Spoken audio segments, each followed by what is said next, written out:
And hello again, welcome. Thank you so much, everyone, for joining us for today's program, Scaling Smarter, How to Use AI to Choose the Right Marketing Partner. My name is Tom LaHood. I'm the chair for the Education Subcommittee at SCORE Minnesota, serving Manatee and Sarasota counties, Southwest Florida.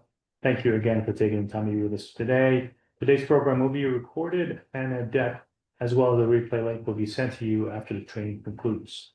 I'd like to welcome our guest today, Madeline McMahon, who will help us facilitate this program. First, a few basic pieces of information about SCORE. I'm sure some of you, or maybe even all of you on the call today, are familiar with SCORE. SCORE is a nationwide nonprofit organization that is an independent resource partner of the U.S. Small Business Administration. Specifically, our chapter here, serving Manatee and Sarasota counties, has been around for more than 50 years, and we currently have a volunteer staff of about 90 mentors or volunteers who are standing ready to assist you in small business questions, and as well as finding other avenues of supporting you. One of the most important and most proud elements of SCORE is that all our mentoring services are free, and they're available to all those who seek to not only learn how to launch a business, but also scale and grow their business. Today's webinar is also complimentary, and I'd like to welcome everyone who just joined the call.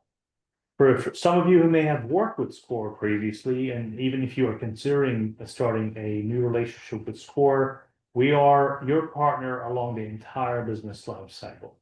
From the startup moment, from the moment you're thinking about launching a business, whether it be planning or thinking about what is needed, but whether it be something that is product-based or services-based, and all the way to the closing of the business, selling the business. So anything in between, we're happy to support and help you. Definitely reach out to our mentors. Look at the top right-hand corner of your screen. You will see our website and phone number. Reach out and let us know how we can help you.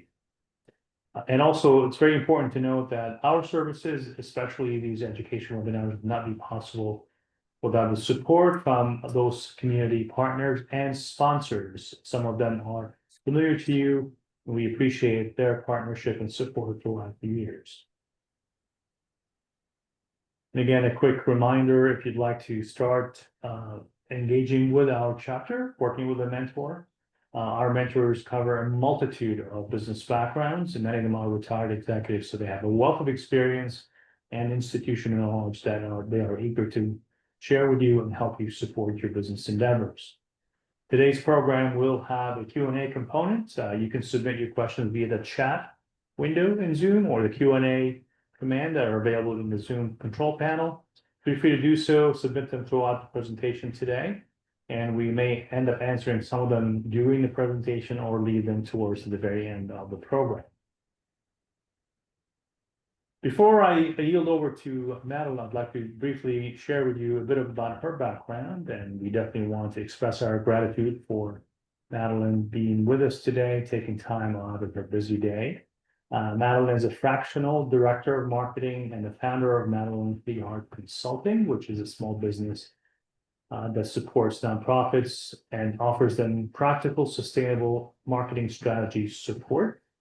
With over a decade of experience in organic marketing, brand development, and strategic communications, Madeline specializes in making high-level marketing accessible, even for solopreneurs and lean teams. Madeline, welcome to the call. Please go ahead and start sharing your screen. Excellent. I am getting over a little bit of a cold, so thank you for your patience. I hope everyone can hear me okay. All right, so I'll share just a little bit more about myself. I am a fractional director of marketing, as mentioned, and in my free time, whenever I can, I like to share information and train small businesses on how to leverage AI within their business. And I've been doing this for over a year now, sharing my knowledge, helping get people acclimated to what AI can do for them.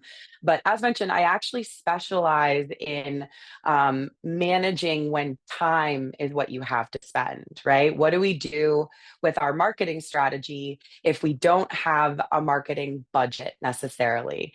and I can see my face is freezing a little bit. But I hope you all can still hear me.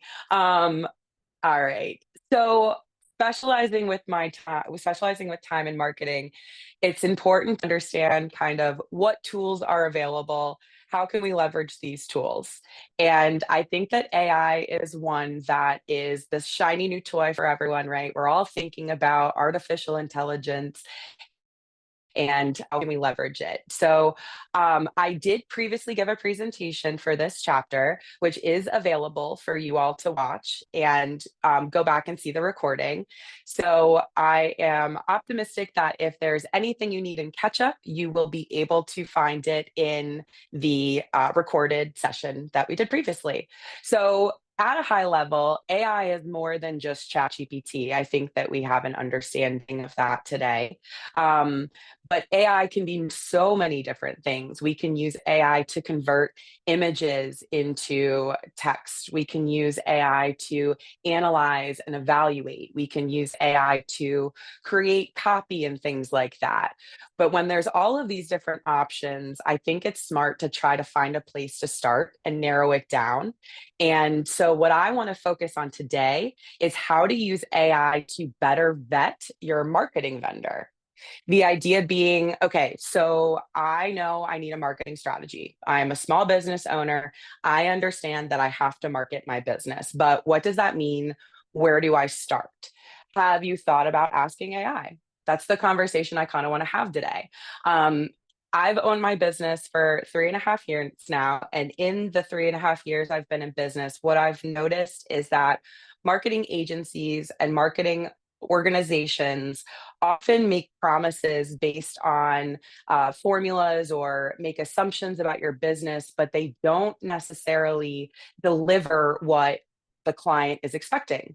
There can be some communication barriers between buzzwords used in marketing, or, for example, you think you need to be able to be found when someone Googles you. And so you look up search engine optimization, but like, what does that mean? And I'm optimistic that people on the call have heard that if vetting a vendor, you should look into getting at least 3 different bids from a contractor. That doesn't necessarily guarantee that that bid comes with an explanation or what to expect. And when it comes to marketing, it can be really frustrating to quantify return on investment. It can be hard to identify where and when, we're looking for, especially again, when we are budgeting our time to create marketing strategy around things like social media, for example. So I'm going to show you some tools today. We're going to go through some prompts and some demonstrations. And I would love participation. If you guys have any questions in real time, if there's anything I can do to support you throughout this presentation, I encourage you to either let me know in the chat. I have it in a side window, or you're welcome to unmute yourself. I think that that's a possibility. So where do we start with AI? We want to use AI to vet our vendors. I personally use ChatGPT. People will often ask me why ChatGPT, and that actually might be the no. People often ask me why I use ChatGPT, and I like to mention that my dad, who is a chief technology officer, was paying for ChatGPT when I was first discovering AI and things like that. And the fact that my dad was a chief technology officer made me feel more confident in his investment in ChatGPT. Now that I've been using AI for over a year and a half, I've just really become accustomed to using that particular software. So I like ChatGPT, but that doesn't mean that Gemini might make more sense if all of your workspace lives within Google, for example. So where do we start with using AI to potentially vet vendors when we know we need a marketing strategy, but we don't know where to start?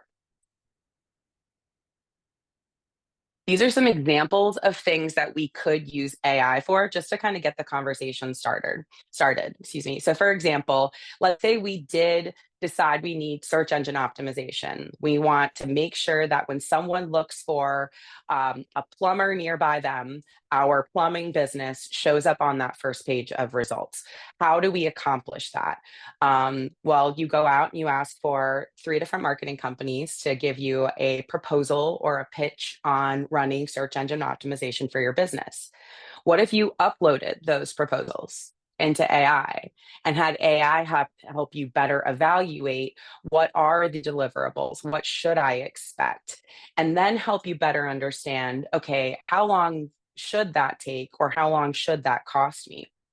Actually, how much should that cost me? I love the idea of testing vendor claims against public reviews.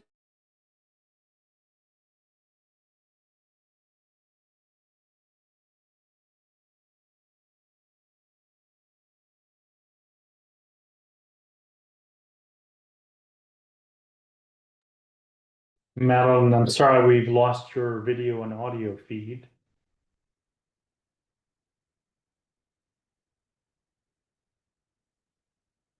I'm not sure if you're able to hear me.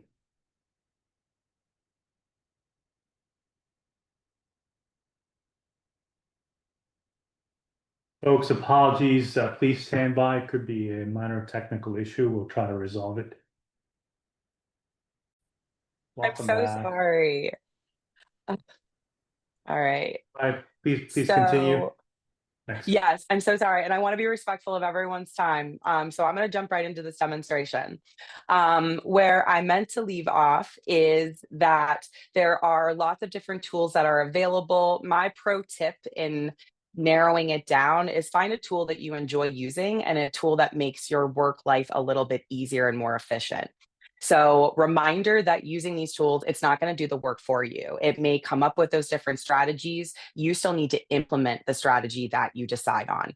So, I was recently doing some social listening on a Reddit thread, and there's a lot of chatter about AI, but this particular thread was, what's an AI tool that changed your life and you've been using it ever since? And someone mentioned promptcowboy.ai. So this is promptcowboy.ai. I have my window just off to the side, but this is a free tool.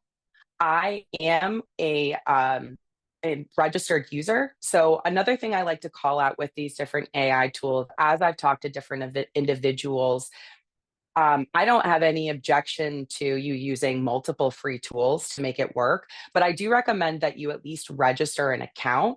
If you have a username and a password to log in, then you fall within those user rights and the user licensing agreements and things like that. So I do encourage you all to create accounts in the tool that you're using, even if you don't end up paying for the tool. Promptcowboy.ai is currently a free tool. I mentioned, I hopefully we caught earlier that I do expect that software is going to become more expensive as we have more AI integrations.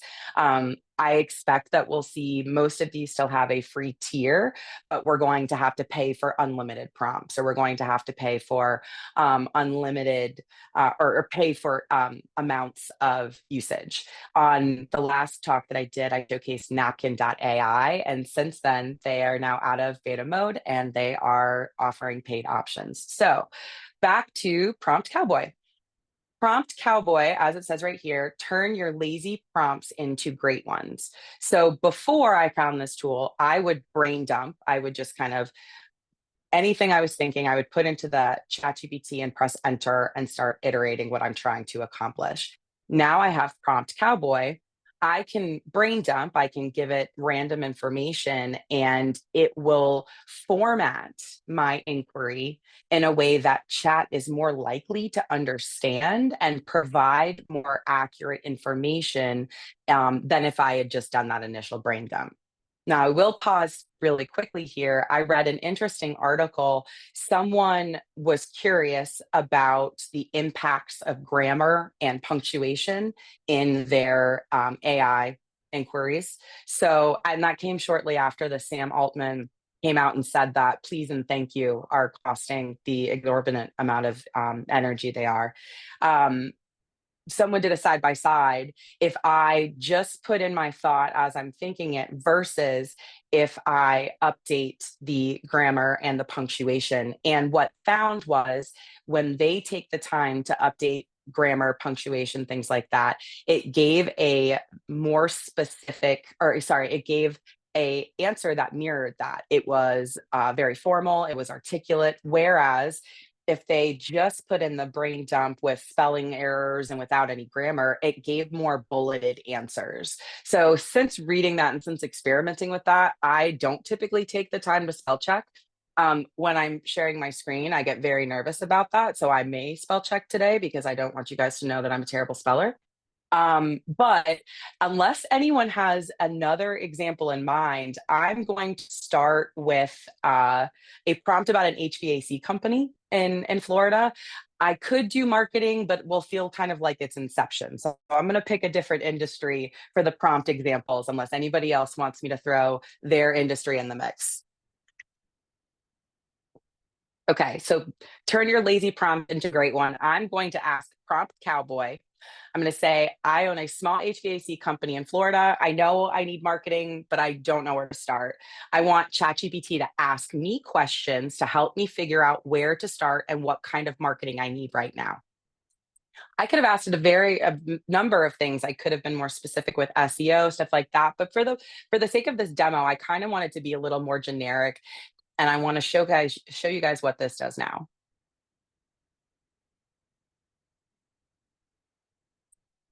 I will shout one more thing out while this is populating. I pay for ChatGPT, and I do have additional things kind of turned on within it because I am a super nerd.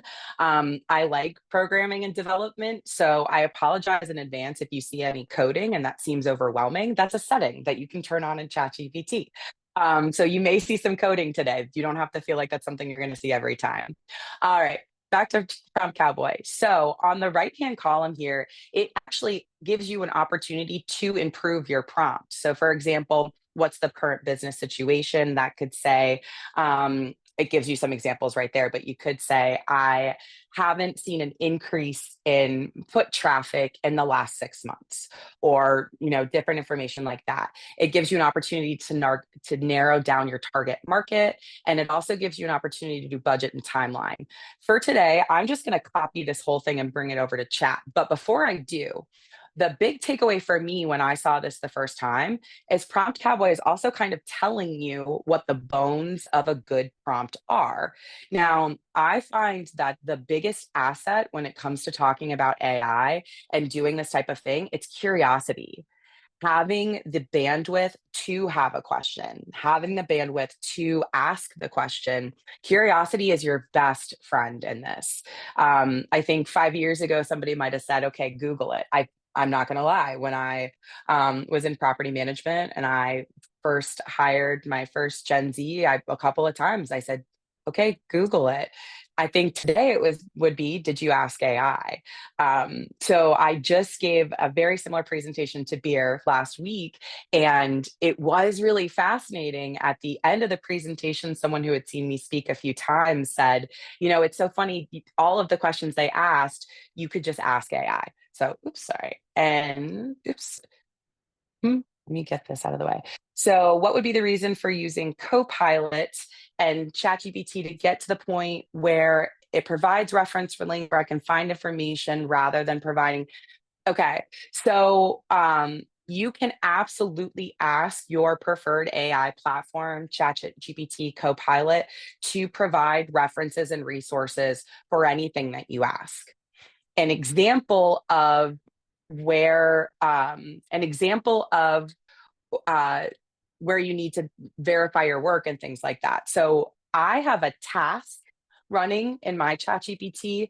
I asked it to run multiple tasks for me. An example of one is it scrapes the internet to look for networking events that are not already on my radar, is how I worded it, between certain cities.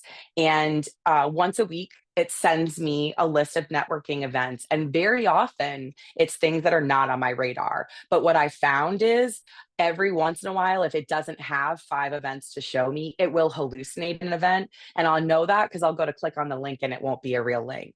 And then I'll Google that event and it's not a real event. So you can absolutely ask it to get those reference points. It still is not quite the shortcut, because it's going to provide something even if it doesn't have the right answer.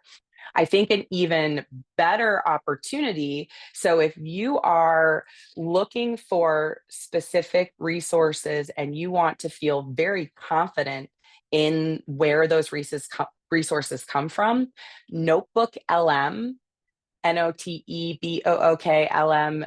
It's gaining more popularity, so I'm hopeful that people on the call are familiar. But Notebook LM allows you to dictate which resources it pulls information from, it pulls data from. So if you are writing a historically accurate piece and you wanted to make sure that when you asked AI for resources, they were .org or .gov, you can actually tell Notebook LM those parameters and it will be more intentional than just going to ChatGPT would, if that makes sense. So I hope that was helpful. But in all of that, and that's a nice segue, having a good prompt is a really important part of the conversation you're going to have with chat, but it doesn't make or break. I hear a lot of people putting, I think, pressure on to have the best prompt or get the right prompt. I don't know that there's ever going to be one magic answer for everything, but I find if AI is not giving what you're looking for, start over. AI has changed so much, even since I started giving presentations about it. And again, volunteering my time. This is not something I do in my small business, charge people for this. Um, but I've seen AI change, and that chat did not used to be able to search the internet, right? It didn't used to be able to remember previous chats. So things have evolved, things have changed over time.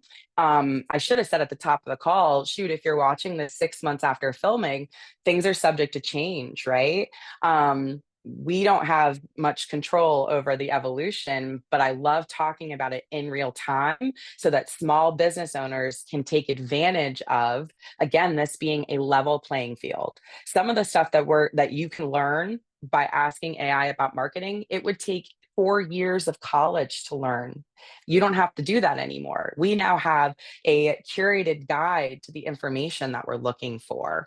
I got a question from Alan about using AI with Apple specifically. Again, my pro tip with this is find the software that you enjoy using, and that's where you can spend your time. I wouldn't worry about integrating with Apple versus Windows. I think that that's going to be pretty seamless across all of your different platforms. The one argument might be, somebody asked me recently, if I were starting with AI today, I actually might lean more into Gemini because I have so much in Google Workspace. But when I first started leaning into AI, Gemini wasn't there yet. So I went with ChatGPT again because my dad is a chief technology officer, and that's what he was paying $20 for. Okay, so this is telling me that a great prompt includes a situation, a task, an objective, knowledge, instructions. So again, it's not so much having the perfect prompt, but if you know that AI is looking for that framework, it's looking for the situation, it's looking for the task. It needs to know what the objective is, right? Not just do this, but what do you want to happen when it runs that task for you? What is your objective? And that can be really tough for small businesses and marketing. Everybody wants to make more money. Everybody wants more butts and seats. What does that mean? What does that mean for you right now? Right? Do you want 2 more people to come have coffee at your coffee shop? Do you want 5 more service calls for your plumbing business? Having an idea or a metric makes it easier for AI to help you get closer to that. It makes it easier for a marketing vendor to get you closer to that. So I'm going to copy this as is, and I'm going to put it over into my ChatGPT. Now, I do like to call out, again, this is my personal login. I do pay $20 a month, and I've been using this for a very long time now. So much so that I actually had to go into my settings and let it know that I do demonstrations, and not everything I ask it about is for my personal business. So I've really put a lot into this. I have different folders for different clients. It's running tasks for me. Now, we're not going to get into to bots and creating things like that. There's a lot of information out there about that. What I want to do today is I want people on this call to feel more confident about spending a little money on marketing,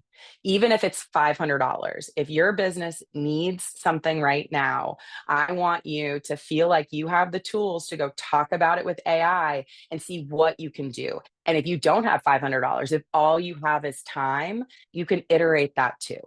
But all right, so let's see what this example gives us. So I told it again that I'm an HVAC business in Florida because no one else volunteered their industry.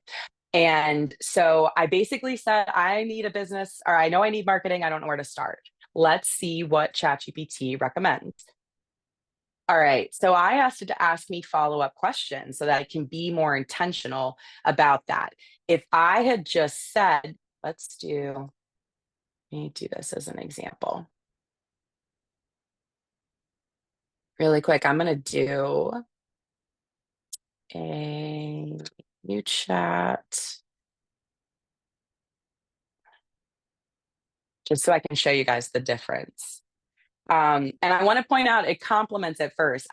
You can now also tell ChatGPT if you want it to be more complimentary, if you want it to be more direct, things like that. I don't spend as much time in the settings as I do iterating things in conversations, but you'll see right here it is being polite up at the top.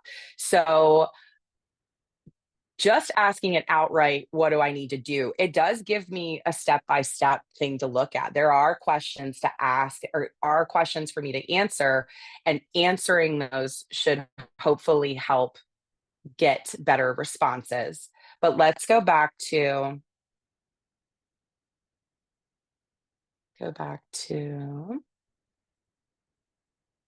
oops, that's not what I meant to do. I meant to do this. All right, so let's see. 10 years. I offer all those things. My business is 500K to 1 per year. All right, so I gave it a little more context and it's being nice. Next piece of the puzzle, how are customers finding you today? What percent? Oh my gosh, I'm gonna say I'm overwhelmed. I don't know. I think I have, you guys better have this if you're a brick and mortar. I think I have a Google business profile. And I think I used to pay for classified ads. I do not know the other answers. Do not know where to start. Now, notice I didn't go back to Prompt Cowboy and keep asking Prompt Cowboy. I think that Prompt Cowboy is a really great exercise for getting started on a project, but I don't need to toggle back and forth necessarily. You may find that you enjoy that. But this is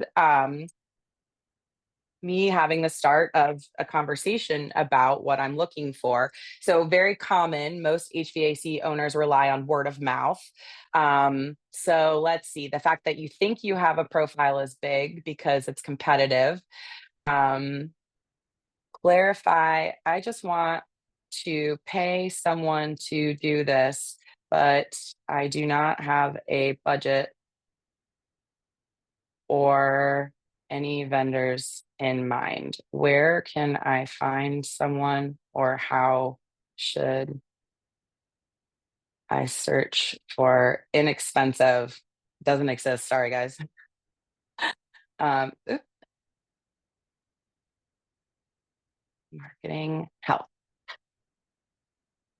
And I'm having the conversation like this to help you feel like other people are doing it like that too, you know? Um, Last time I think I talked a little bit about, but using AI to vet your competition. You know, if you see that someone is performing really well on social media and you want to know why, you can take a screenshot of that post and ask AI, what do you think they're doing, or what are they doing that I am not doing? What's something that I could change about my strategy? So you can use it to better understand what you like or don't like about something too, in asking AI with more specific examples. All right, so I told chat that I don't have any money, I need help, I don't know what to do, I just want someone else to do it. where to look for marketing help, local freelancers, Upwork or Thumbtack. That makes sense, right? If you're just looking for short-term, part-time help, finding those 1099 people. Guys, I don't know if it did this for me or not, but the fact that it listed your Chamber of Commerce, that makes me so happy.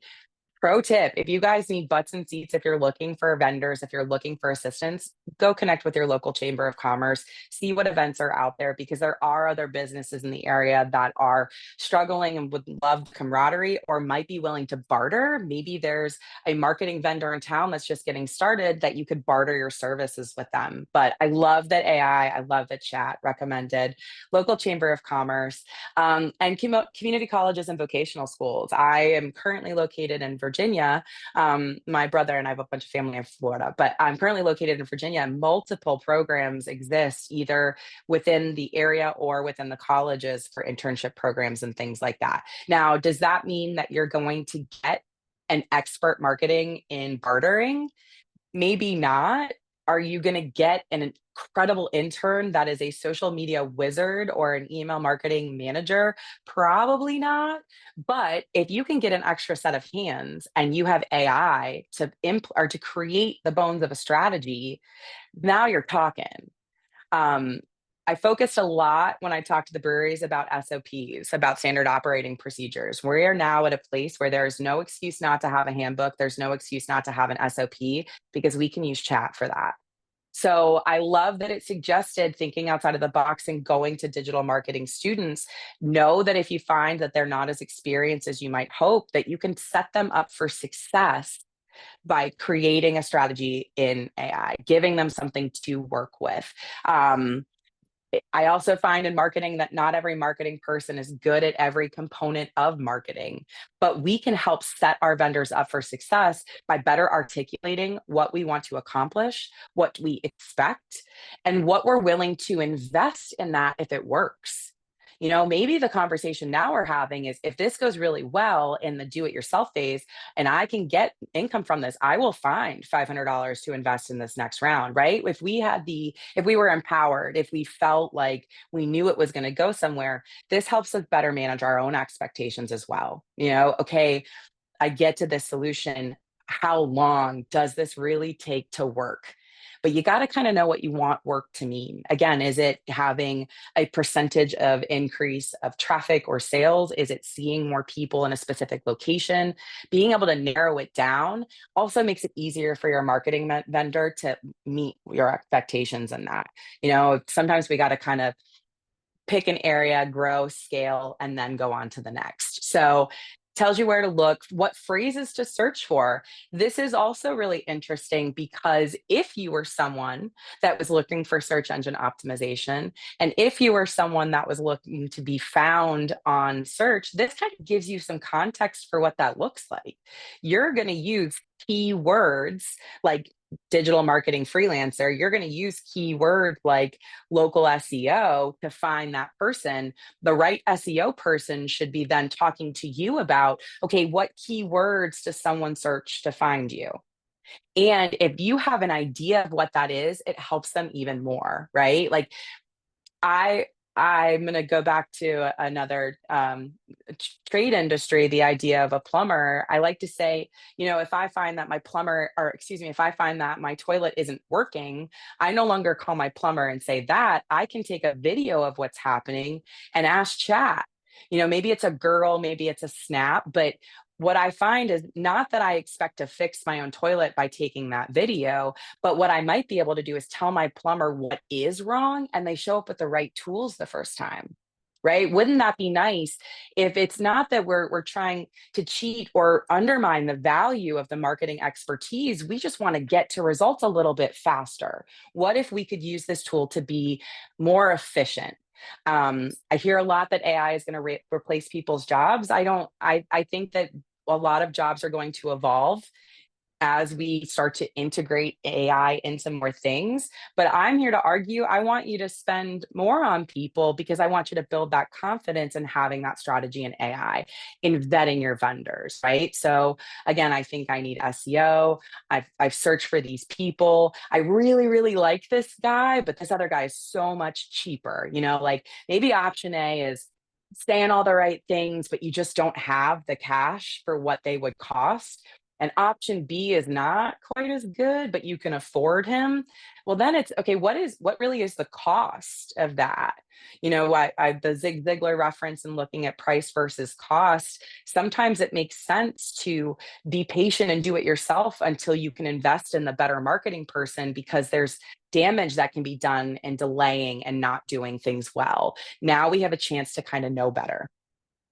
I do love that it called out red flags to avoid. But again, I'm logged into my own ChatGPT. We would all have different answers if we all put the same prompt in right now. It would be a fascinating experiment to see how many of you got red flags to avoid. I've been talking to it about red flags, so I'm not surprised to see that. But you will see that there are differences in results that you get based on what you typically ask or how you ask it. Next smart step: before you even hire someone, decide what you could realistically spend without sweating it. So it offers to give me a sketch of a marketing plan. I'm going to ask it instead, I am not sure how to tell if marketing is working or not. Can you give me some examples of benchmarks, and how should marketing people explain them to me? So, for example, while this is populating, I'm sure some of you have noticed, if you're using social media, that it used to be followers were the big thing, and that's not as impactful anymore. Now we need to know how long our content is being looked at for, or how many people do something with our content. So, what is required or what best practices are, those things also can change in marketing. I don't expect anybody on this call to be up to date on all the marketing options, right? There are so many things happening. There's so many different options. I'm one of the nerds that does that. I read business articles. I'm such a nerd. I love talking about this kind of stuff. If anybody needs help with anything, you can always email me, follow up later. But anyway, Chad also kind of takes that pressure off of us. We don't really have to keep up with the most important trends, because we can ask this as a quick reference. And again, not that I think that this is going to execute the trends for you. Chad is, it might make you a reel that goes viral. I'm not going to say it won't. It's not likely that you are going to go forever viral purely with chat generated reels, right? That seems a little unrealistic. But what AI can help you do is say, okay, I tried this and it worked. I got more followers. How do I get more? Or I tried this and people watched for more than 3 seconds on Instagram, which is good. How do I get them to watch and do something? Right? Thinking to have, or having that curiosity, though, really does make the difference. What I hope I kind of showcase today, though, is even if you don't know how to be curious, you can use AI to help you get there. So I just told AI, I don't even know how to quantify if something's working or not. I actually started my business because breweries were having that problem. So shout out to any breweries on this call. I doubt it. It would be great if there were breweries on this call, but anyway. So benchmarks that matter for HVAC company: your Google business profile, reviews and reputation, website and landing page, all of these different things. So now I kind of have an idea of a breakout. And maybe what I can do now is, when I talk to my marketing vendor, is say, I understand I need to invest money in marketing. I understand the value of advertising to people and not getting them to come in and spend more money now. I just don't have that cash up front. What can I do right now to bring in some more money so that I can afford you? Or are there anything, again, bartering, is there anything that we can do to work with each other? But a lot of these, multiple of these things are things that you could touch yourself as a business owner. You could maintain your own Google business profile simply by looking at it once a week and updating your photos. There are lots of like small tips and tricks and things like that. You just have to make the time to do them. Right. So this is really, really great. But my intention is not to prevent you from ever needing a marketing vendor because you know better. My intention is to help you get to the right vendor for what you need based on where you're at right now, just a little bit sooner. This is kind of your sign to go ahead and spend even just the littlest amount of money on marketing. But the discipline, I find, comes, you have to have that curiosity. You also need the discipline to go back and look. Marketing people may not totally understand your industry or totally understand the way you look at analytics. If you want to set people up for success, it helps to understand what working would mean to you so that when the marketing person pulls their reporting, you can compare it to your internal reporting that confirms that, whether it's your point of sale system or your profit and loss, looking at more orders coming in. That can be a lot of different things for different businesses, but marketing people can't read your mind, and they may or may not be experts in your business. What I think that AI should help marketing people with in this conversation is cut down time on research. And I think that there is an opportunity for all of the marketing vendors to be more intentional about their understanding for their clients. I think that there's lots of opportunities in that, but it's no longer saying, I spent $2,000 on marketing and I have no idea if it worked or not. It's, I spent $2,000 on marketing in social media. This is the number of posts that were published. These are the impression and views. And this is how it compares to my point of sale this month versus the month I didn't do any marketing, or this month versus this month last year. We still, as business owners, we still need to be invested in understanding what we want to accomplish. And I think that it's really a really important reminder that understanding the mechanics is just as important as having this tool. So every time I talk about AI, I'm reminded I am so fortunate that in teaching other people to use AI, I am constantly keeping myself up to date because I want to make sure I'm informed about a question. That doesn't mean I'm using every single AI, but it does mean that I'm being intentional about making sure that I'm a good leader in this space. So this, never set it and forget it, right? That slide I had, it's a co-pilot, not autopilot. We are very close to being able to automate almost everything. We can use AI to create visuals, audio. We can use AI to write our stories. We can use AI integrations to publish those stories. We don't want to be business owners that set it and forget it. And that doesn't mean that you need to micromanage your business, but it means that you need to be able to appreciate the work that is being accomplished, appreciate the time that is being saved, and help the team that you have be accountable for that time. Again, I am an expert on what to do when all you have to spend is your time. It's really important to account for that. And it's important to understand the mechanics so that we can support our team. Or just that gentle reminder, I don't think anybody on this call, no offense, no one else is sharing their camera. I don't think we've got Sam Altman on here, right? Like, we don't own ChatGPT. I mentioned earlier, I think it's very realistic that we should expect that most of our software subscriptions are going to increase in price to reflect those AI integrations. That also could mean that ChatGPT goes from $20 a month to $100 a month. And maybe my small business can't justify that. We don't want to be using a tool that we are debilitated without. I mean, losing power, things like that. So I think it's important to maximize our time. I think it's important to acknowledge tools that are available, because if you're not using it, your competitor certainly is. And I think it's important to understand what we're trying to accomplish, keeping that curiosity fresh. And it's going to be an interesting, I think, experience in the next couple of years, because AI is being experienced differently by different generations. So while things may not always make sense to us with new coworkers in the office, curiosity is the word I'm going to use again. If you're at least curious about why they think it's an efficiency, or what about the platform they enjoy using, I find if you show up with that curiosity, that you're able to find more common ground. And whatever you can't figure out, you can translate in AI. You can iterate using AI. So I asked it to kind of break out what benchmarks I should be looking at.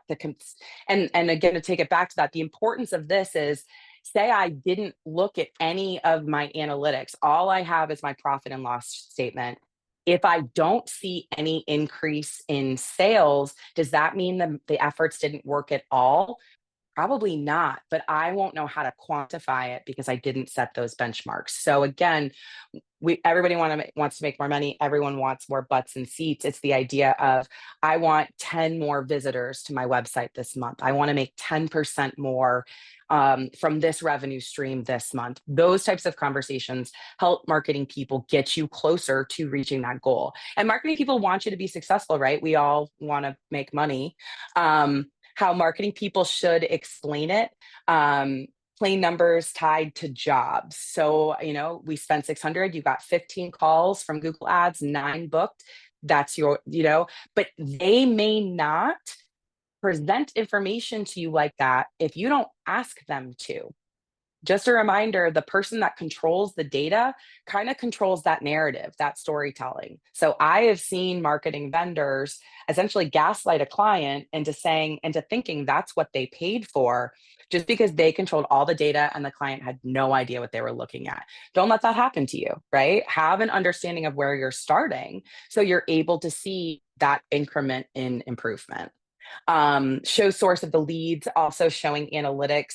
I will tell you, as a fractional marketing person, I create my own analytic dashboards. All of the other fractional people I know do the same. We're all doing something different.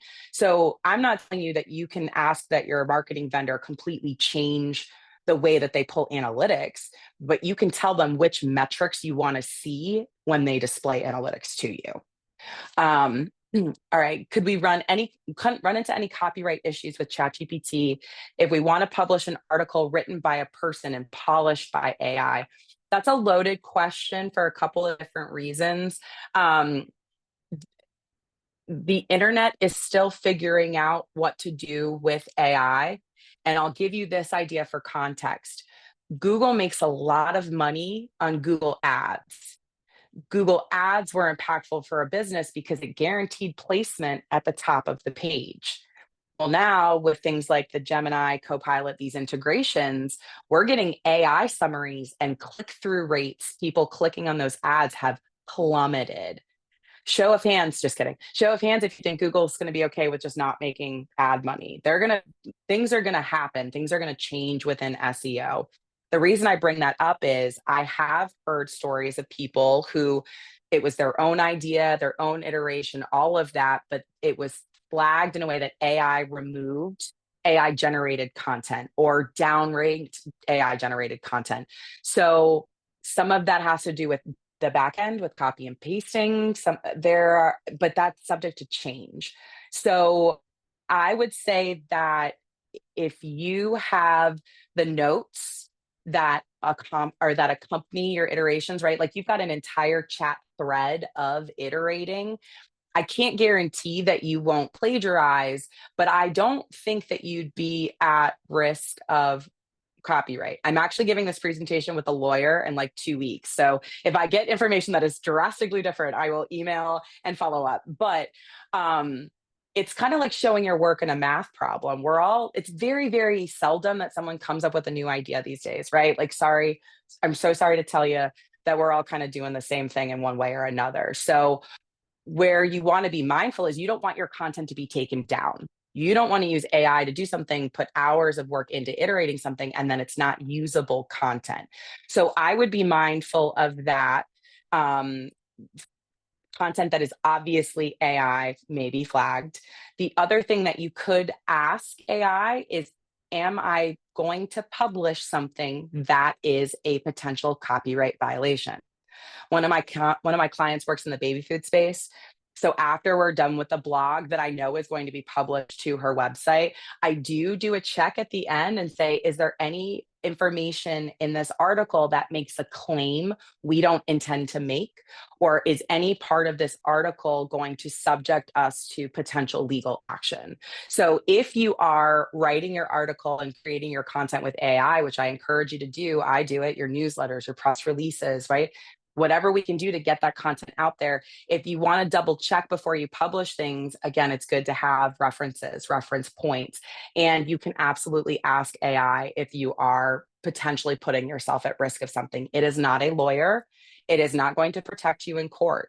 Well, anyway, the other thing that I do like to call out, people have asked me about the security and things like that of I think there are always going to be some obvious things like don't give your social security number, don't upload HIPAA violations into AI. But if someone wants to find your address, they're going to find your address. It's not really that difficult. So I wouldn't worry so much about what it's very unlikely you all have proprietary information that would be a problem within AI. It's you don't want to upload client confidential information. You don't want to upload things that you've signed an NDA for.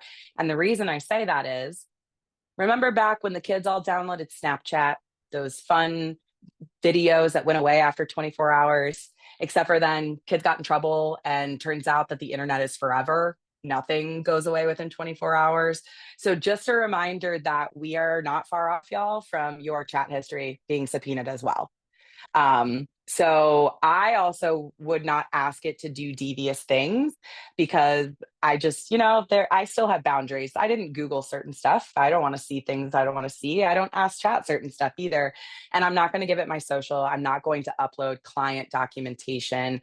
But if it's something that is on the internet, if it's published, I absolutely will copy and paste.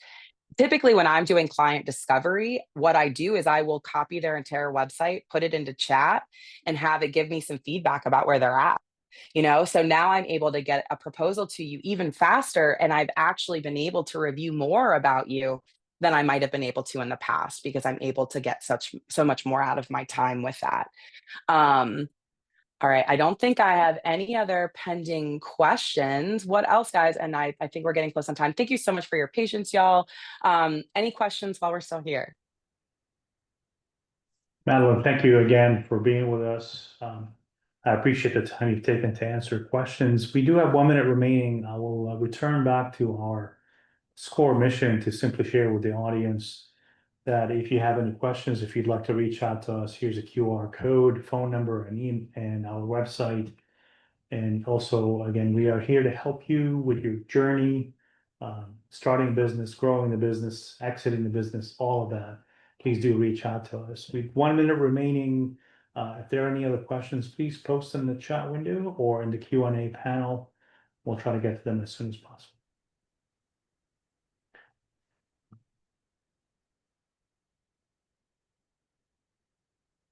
It was a great presentation, very timely. Thank you so much, Madeline. And thank you to everyone who joined the program today. A reminder, the replay link for the recording will be sent in the next few days, as well as a copy of the presentation deck. We appreciate the time you've taken to be with us, Madeline. Thanks once again. Hope to see you in a future webinar. Thank you so much for your patience. Thanks, guys. Take care.